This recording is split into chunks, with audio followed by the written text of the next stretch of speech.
Magandang hapon po sa lahat. Tayo nagbabalik ulit dito sa ating munting channel, Samuel Soriano TV29, para mag-discuss ulit ng another coins.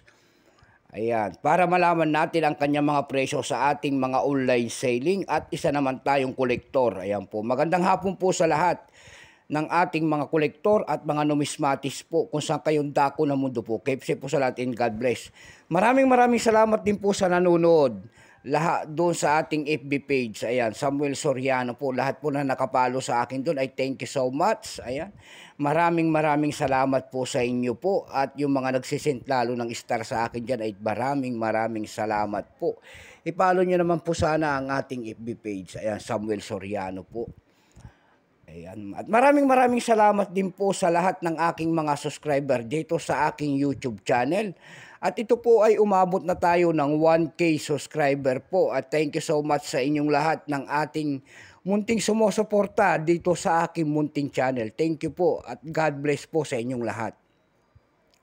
Yun naman po, hindi pa po nakapag-subscribe dito sa aking YouTube channel, anyayahan ko lang sana, kahit malaking bagay na po ang inyo sanang magagawa, tulad ng pagpindot ng ating subscribe button, like and share, para ma-update ko kayo sa mga latest ko pang gagawin mga video po.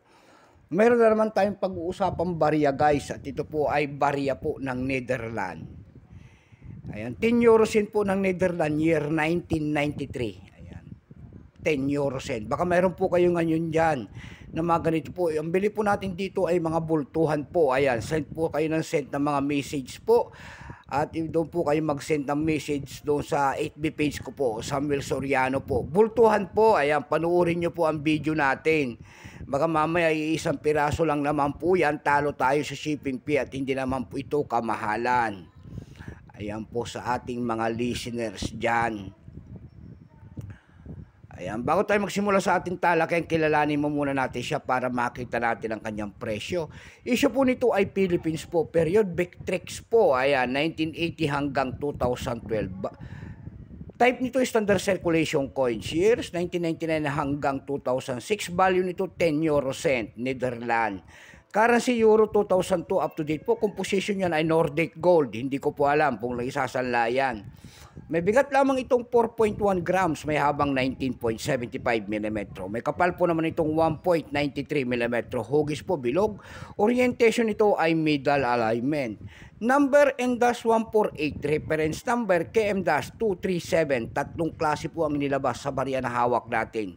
May proof po ito at saka specimen set. Ayan. Ito pong year 1999 na ito po, itong hawak natin, ito po ay year 1999, 55%. Ayan. Kung ilang piraso naman ang ginawa ng Netherlands sa hawak natin barya, ito po ay 179,700,000 piraso po. Ayan. May price na po ito doon sa ating numista.com, yung kaya uncirculated po, may presyo po na 30 pesos lamang. Tayo naman po ay dumako sa kanyang mga presyo sa ating mga online selling tulad ng ebay.com. Ayan, doon sa ating ebay.com mayroon tayong nakita nagbebenta doon ng $7.50. Nasundan po ito ng $5.90. Yung pinakamababa po doon ay $4.95. Dako naman tayo sa Carousel PH. Sa Carousel PH naman po mayroon tayong nakita nagbebenta doon ng 300 pesos. Ayan. Nasundan po yan ng 276 pesos. Yung pinakamalit po na bintahan doon ay nagkakahalaga po ng 180 pesos. Ayan lamang po ang ating may babahaging kanyang presyo. Ayan, keep safe po sa lahat and God bless.